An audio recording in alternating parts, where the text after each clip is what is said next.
Heavy silence filled the dusty saloon when the auctioneer announced the last item of the night. Everyone knew what that meant.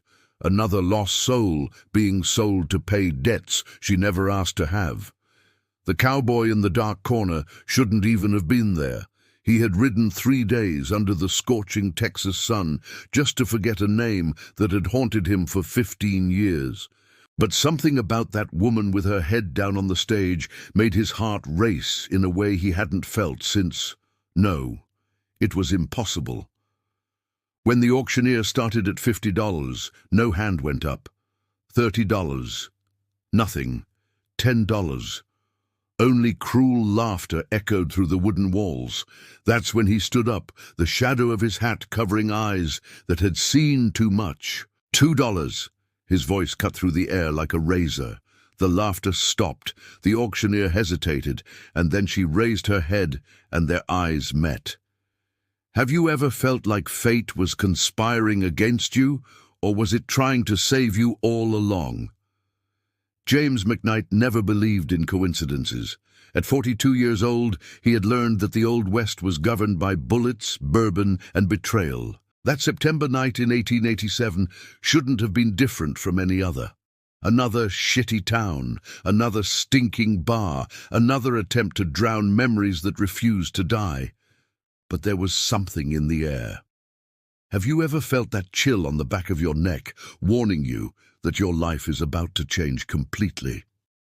He felt it when he entered the Last Breath Saloon, a prophetic name for a place where hopes went to die every Friday night. The smell of sweat, cigar smoke, and desperation hit him like a punch, but his eyes were already trained to ignore the obvious and search for hidden danger.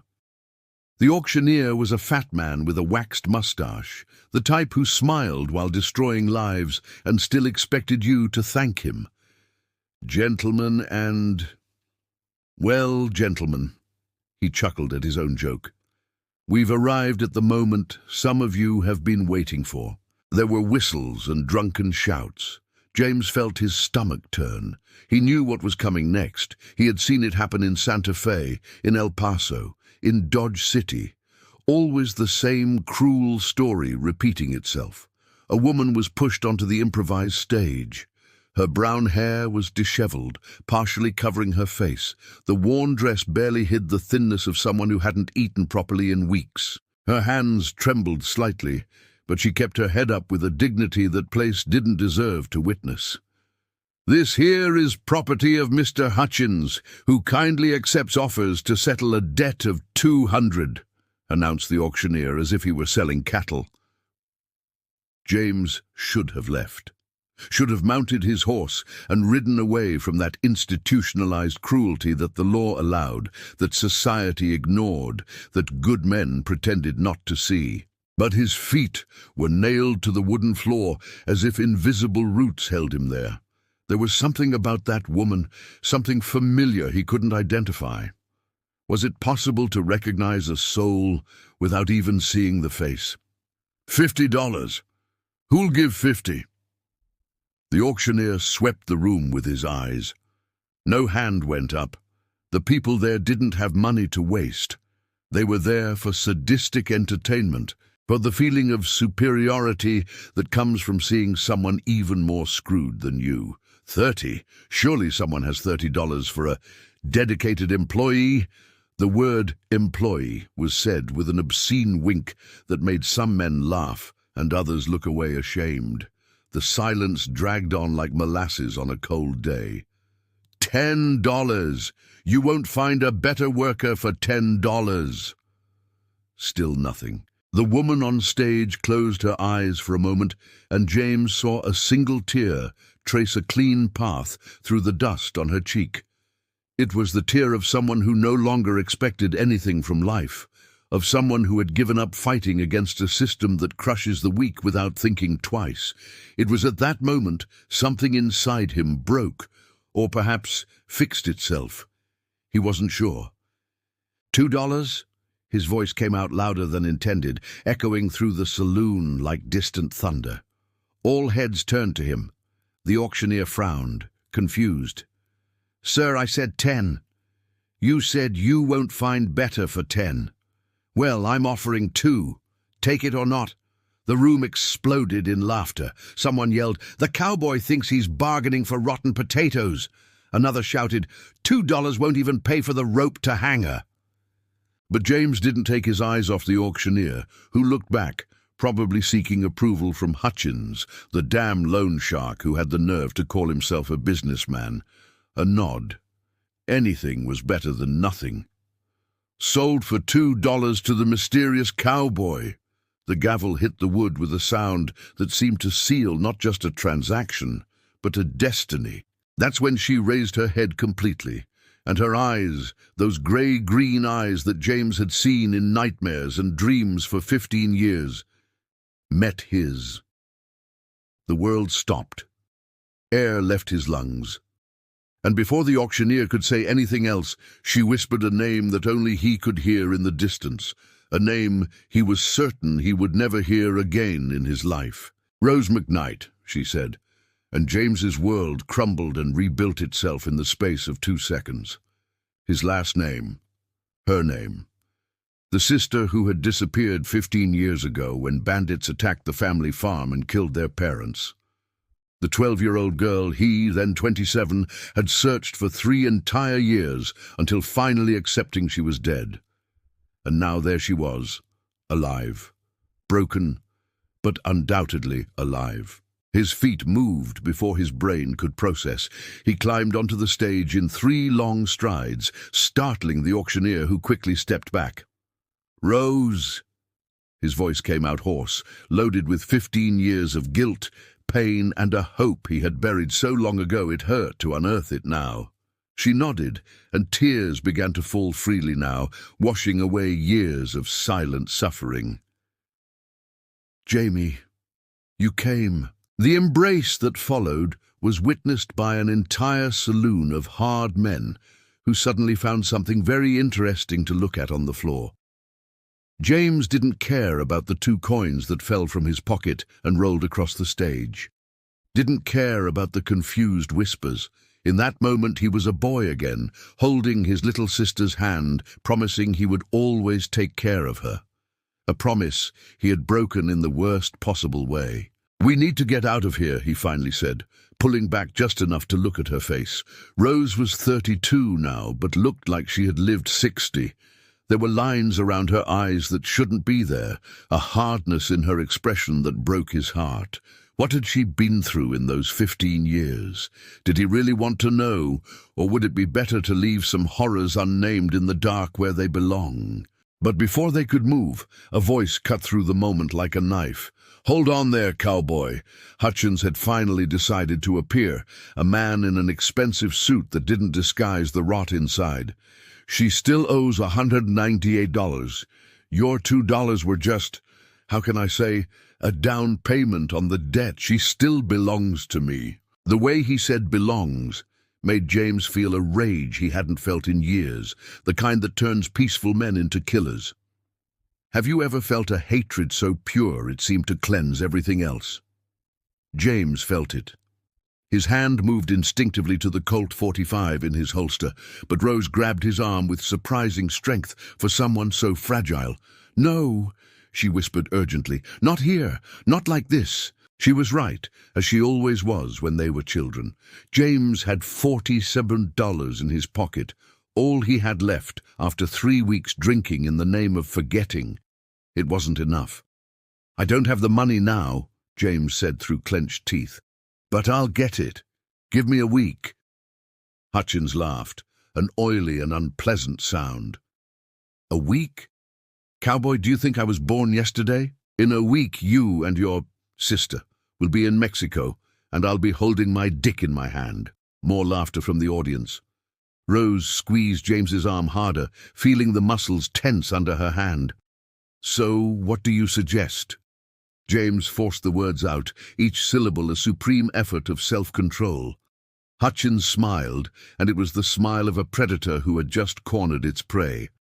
"Well, it happens I need a man for a job. There's a rancher up north, Jack Callahan, who owes $5,000.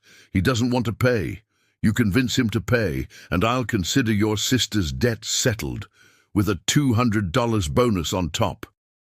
It was a devil's proposition, and everyone in the saloon knew it. Convince, James repeated, knowing exactly what the word meant in Hutchins's vocabulary. It meant threats. It meant violence. Possibly meant killing a man who probably had a family, a story, reasons for not paying a son-of-a-bitch loan shark like Hutchins. But on the other side of the scale was Rose, his sister, his blood, the only family he had left in this cruel world.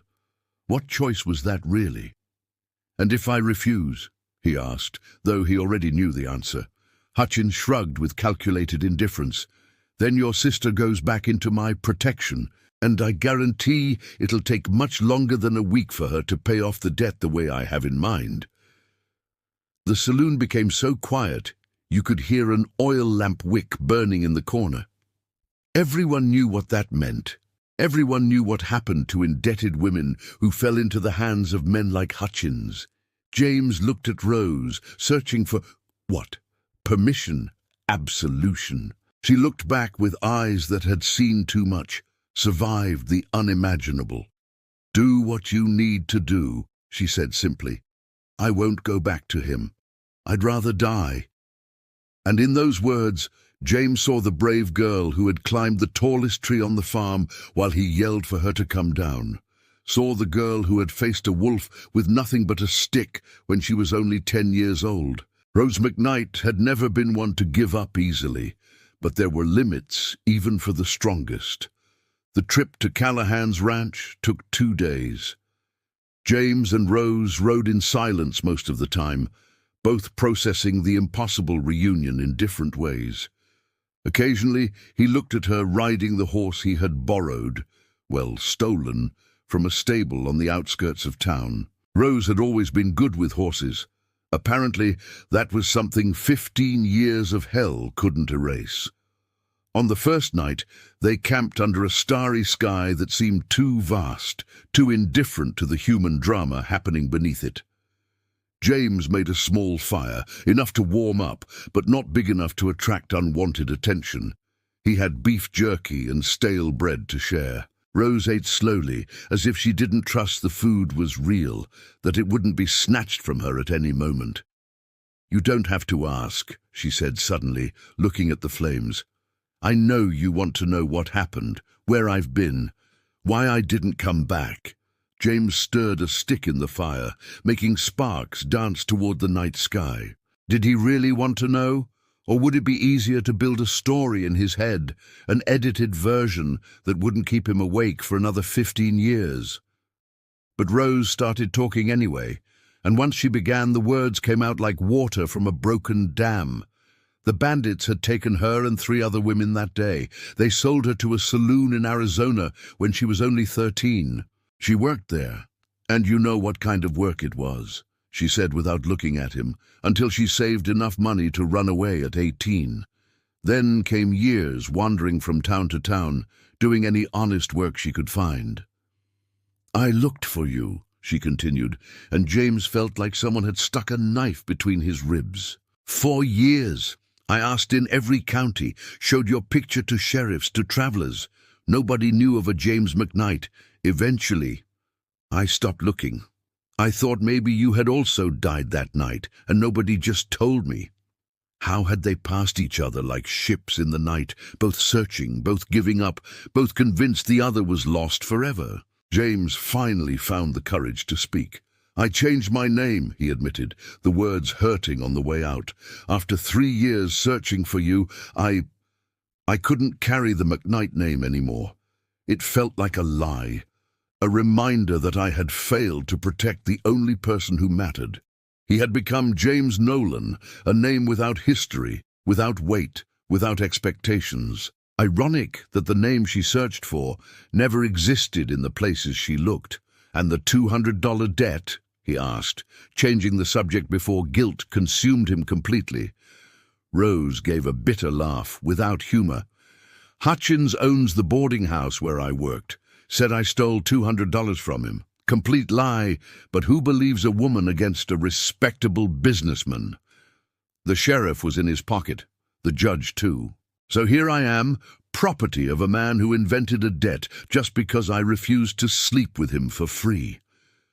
The anger boiled inside James again, hot and justified. This world was rotten to the core, and men like Hutchins were the worms eating the flesh. "When this is over," he said calmly, "when I get the money from Callahan and settle your debt, we're leaving here, far away, where Hutchins and all this shit can't reach us." Rose looked at him, and for the first time since the reunion, he saw a glimmer of hope in her eyes. Hope was dangerous. Hope was what killed you slower than a bullet. "And if Callahan doesn't pay?" she asked, the question James was avoiding. "What if he's also a poor man that Hutchins is bleeding like a leech?" It was a possibility that had kept James awake the previous night. What if he was just another pawn in Hutchins' dirty game? What if to save Rose, he needed to destroy another family, create another orphan girl who would spend 15 years searching for a lost brother? "I don't know," James admitted, because lying to Rose had never been his thing. "I just know there has to be another way out, one that doesn't involve innocent blood." Rose nodded slowly, but they both knew the truth hanging between them like smoke. In the Old West, there were rarely clean exits. You chose between your blood and others' blood and hoped you could live with the choice. "Will you marry me?" Rose asked suddenly, and James almost choked on the coffee he was drinking. "What?"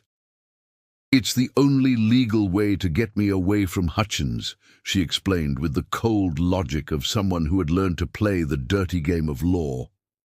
"If we're married, the debt technically transfers to you, and Hutchins can't force me to do things.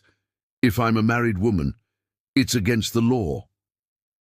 The law was a joke, but even jokes had their uses. James thought for a long moment. "Siblings can't marry," he pointed out. "Who needs to know we're siblings?" Rose responded. "McKnight and Nolan.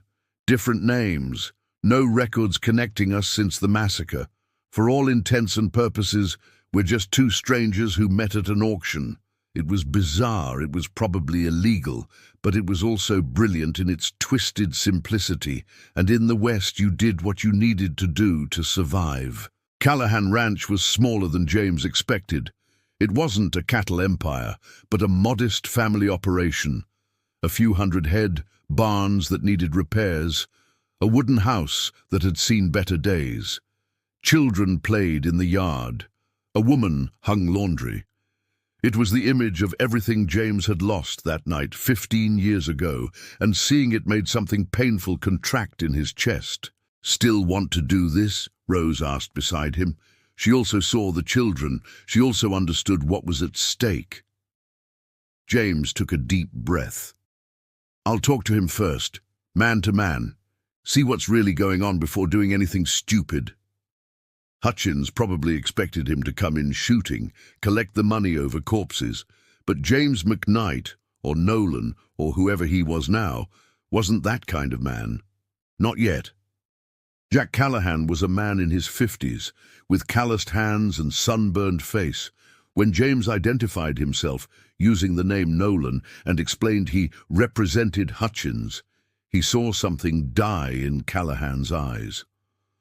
"So he finally sent a gunslinger," the rancher said tiredly, without surprise, without anger, just resignation. "I've been expecting this for weeks." They sat on the porch while Rose stayed with the horses, watching with attentive eyes. Callahan offered coffee, and James accepted because refusing would be a discourtesy that would make everything harder. "I don't owe Hutchins $5,000, Callahan began without preamble. "I owed $500. Loan interest to buy seeds last year when the drought killed half the crop. But Hutchins' interest, well, you must know how it works. 20% per month, compounded. Now apparently I owed 10 times more than I borrowed." The story was so familiar, it hurt. How many Jack Callahans existed scattered across the West? How many honest men being devoured by loan sharks like Hutchins? "He said you refused to pay," James said, watching Callahan's reaction. The rancher gave a humorless laugh. "I offered $1,000. It's all I have without losing the land. He refused. Said he wants the 5,000 or he wants the ranch. He's waiting for me to go bankrupt so he can buy it for nothing and resell at a profit. James felt the trap closing. Hutchins never wanted the money. He wanted the ranch. And he had sent James not to collect a debt but to... what? Scare Callahan into giving up? Hurt him as an example? Or worse? "Do you have the money? The 1,000?" James asked. Callahan nodded, hidden, in case Hutchins sent his thugs to accidentally burn the house looking for it. Wouldn't trust a bank. Half of them are also in his pocket. There was a solution forming in James's mind, dangerous and stupid, and probably suicidal. But it was also the only one that didn't involve destroying an innocent family. "Listen." He leaned forward, voice low. "You give me the $1,000. I go back to Hutchins, tell him the ranch isn't worth it, that you're broke, dry land, sick cattle, crumbling buildings, that the 1,000 is all you have and all he's going to get. He accepts or not, but you're free of the debt because of the good faith partial payment." Callahan looked at him with suspicion. "Why would you do this? You work for him." "No," James corrected. "He caught me in a moment of weakness. My sister owes him. He said if I got his 5,000, she'd be free. But with $1,000 and a fake marriage, I can free her anyway, and you keep your ranch." It was a plan full of holes, but Callahan was desperate enough to consider it. Desperate men make stupid choices. James knew that intimately. "And when Hutchins finds out you tricked me?" Callahan asked the obvious question. "When Rose and I are in Mexico," James replied simply. "He can send as many men after me as he wants. Good luck finding me in another country." It was bravado, of course. Hutchins had connections. But James was betting the loan shark wouldn't spend resources chasing $2,000 in debts when he had so many other fish to fry. Have you ever bet everything on a single play, knowing that if you lose everything that matters? Callahan was making that bet now. He studied James for a long moment, searching for, what? Honesty in the eyes of a man who admitted to deceiving his employer. Finally, he nodded. $1,000, but I want your word, your real word, that you'll make Hutchins think this place is a worthless hole. I don't want him coming back in 6 months trying again." "You have my word." James extended his hand, and Callahan shook it. It was a handshake between two men trying to do the right thing in a world that rewarded men for doing wrong. "And another thing," James added, "if anyone asks, especially Hutchins, you never heard of James McKnight. Only know James Nolan, the useless cowboy who couldn't even collect a debt properly." Callahan nodded with understanding. In the West, sometimes the best thing you could do for someone was forget they existed. Callahan returned 15 minutes later with a bag of coins that jingled with promises of freedom. $1,000 in gold and silver. James held the weight in his hands and felt the weight of responsibility too. With this money, Rose would be free. With this money, Callahan would keep his ranch. But with this money, James McKnight would become a marked man. Hutchins wouldn't forget. Men like him never forgot when they were deceived. "Go with God," Callahan said when James mounted his horse. "And if you ever pass through Oklahoma City, look for Reverend Thomas. Say Jack sent you. He performs marriages, no questions asked." It was a gift of information that could save their lives. A real marriage, recognized by law, not just words murmured in a saloon. "Thank you," James said, and meant not just for the money, but for not asking questions, for not judging him, for understanding that sometimes the line between hero and villain is so thin you can cross it without even noticing. Oklahoma City was a city big enough to get lost in, small enough to be discreet. Reverend Thomas was exactly the type of man Callahan had described, old, half-deaf, and blessedly uninterested in asking complicated questions about family lineage. "Do you love each other? Will you care for one another?" he asked. James and Rose exchanged looks. "Yes," they answered together, and it wasn't entirely a lie. Brotherly love was still love. Taking care of each other was all they had done, tried to do, since they were born.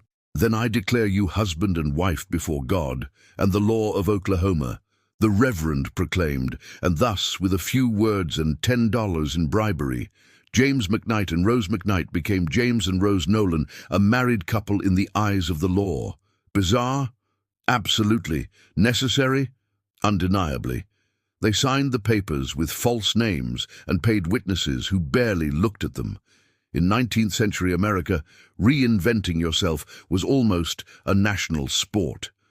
The trip back took 3 days because they took indirect routes covering tracks. James knew the confrontation with Hutchins would be complicated. The man expected $5,000 and an obedient cowboy. Instead, he would get $1,000 and a pair of married fugitives with legal documentation. How do you think he would react? With understanding and forgiveness, or with violence and revenge? They entered town at dusk, that golden hour when everything seems prettier than it really is. The Last Breath Saloon was operating at full capacity, off-key piano music leaking through the windows. James left Rose outside with the horses. "If you hear shots, run and don't look back," and pushed through the saloon doors with a confidence he didn't feel. Hutchins was sitting at his usual table, surrounded by henchmen. His face lit up when he saw James. "Ah, the cowboy returns. I hope with my $5,000 and a good story about how you convinced Callahan to pay." James walked to the table with measured steps, threw the bag of coins onto the stained wood. $1,000, he said simply. "That's all Callahan had. His ranch is going bankrupt. Dry land, sick cattle, crumbling buildings, not even worth $1,000. You were lucky to get this." The silence that followed was the kind that preceded storms. Hutchins' smile evaporated like water on hot stone. $1,000, he repeated slowly, each word loaded with poison. "I sent you to get 5,000. 5,000. His voice had risen to a scream in the last part. The henchman moved, hands going to guns. James kept his hands visible, away from the Colt. It wasn't time for blood yet. Maybe it didn't need to be. "You sent me to collect a debt from a broke rancher," James replied calmly. "You didn't specify I should invent money that doesn't exist. 1,000 is better than 0, which is what you'd have if you kept waiting for the 5. It was logic, but Hutchins wasn't interested in logic. He was interested in power, control, in crushing anyone who challenged his authority. "Maybe I should have sent someone more persuasive," Hutchins said, signaling to the henchman. "Maybe," James agreed, "but you didn't. You sent me, and I fulfilled my part. $1,000, enough to cover Rose's debt with $800 extra as the bonus you promised." He pulled the marriage papers from his pocket, slid them across the table. "Oh, and I also married her, so technically any additional debt transfers to me, and as you can see from the documents, everything is legal and registered." It was a partial bluff. Debt didn't work exactly like that, but he was betting Hutchins didn't know the law well enough to argue. Hutchins's face went through several shades of red and purple. You think you can deceive me? Me?" He stood up abruptly, the chair scraping loudly. "Boys, teach this arrogant cowboy a lesson about respecting his superiors." 4 men began to advance, and James knew he had reached the point where words stopped and bullets began. His hand moved to the Colt, but before any shot was fired, the door opened and Rose entered. Just entered, with that impossible dignity she maintained even in the worst moments.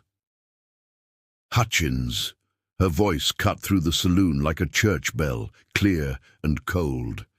"You accept the $1,000 and let us go, or I tell everyone here, and the sheriff, and the local newspaper, about the books you keep in your office, the false accounting ones, the ones that show exactly how you've been robbing half the businesses in this town for years." How did she know this? The shock on Hutchins's face answered everything. It was true, and she knew, and suddenly the balance of power had completely shifted. "You're bluffing," Hutchins said, but there was uncertainty now. "Am I?" Rose walked until she stood beside James, maintaining eye contact with Hutchins. "Want to risk it? Because I worked at your boarding house for months, cleaned your office, saw things, copied things, and I have copies very well hidden with instructions to release them if anything happens to me or my husband." It was a masterful bluff. James had no idea if it was true, but it sold as truth, and in the end confidence was all that mattered. Hutchins looked between them, making calculations. How much was keeping his scheme secret worth? How much was he willing to lose for revenge?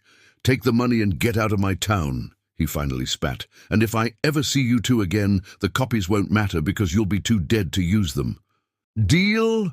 James took the bag of coins, withdrew the $200 that equaled Rose's official debt, and slid them back to Hutchins.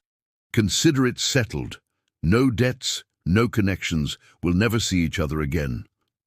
He took Rose's hand, and together they walked to the exit while the entire saloon watched in stunned silence. When the doors closed behind them, James finally breathed. "Were the books real?" he whispered. "No idea," Rose whispered back. But he couldn't risk finding out, could he? And there was the little sister he remembered. Brave, smart, and absolutely willing to bluff everything on bad cards.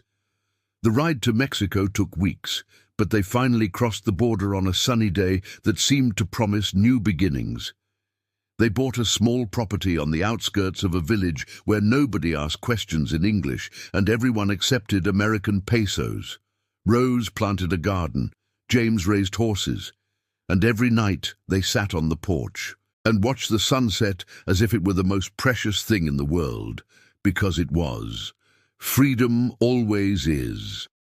Sometimes James woke up in the middle of the night and checked if Rose was still there, still alive, still real. 15 years searching, 15 years of guilt, paid for in $2 and $1,000, and a fake marriage that became the realest thing in their lives. They were never husband and wife in the sense the world understands, but they were family, and in the end, wasn't that what marriage should be? A choice to care for someone forever, no matter what. And you, what price would you pay to save someone you love? What lies would you tell? What risks would you take? What names would you change? Tell your story in the comments, because we all have our own version of $2 and a whispered name that changes everything. We all have someone we're searching for, or someone searching for us. And sometimes, just sometimes, destiny conspires not against us, but in our favor, putting broken pieces back together into something that, if not perfect, is real and true, and worth every second of struggle. What was the moment in your life where $2 or any amount changed everything for you or someone you love?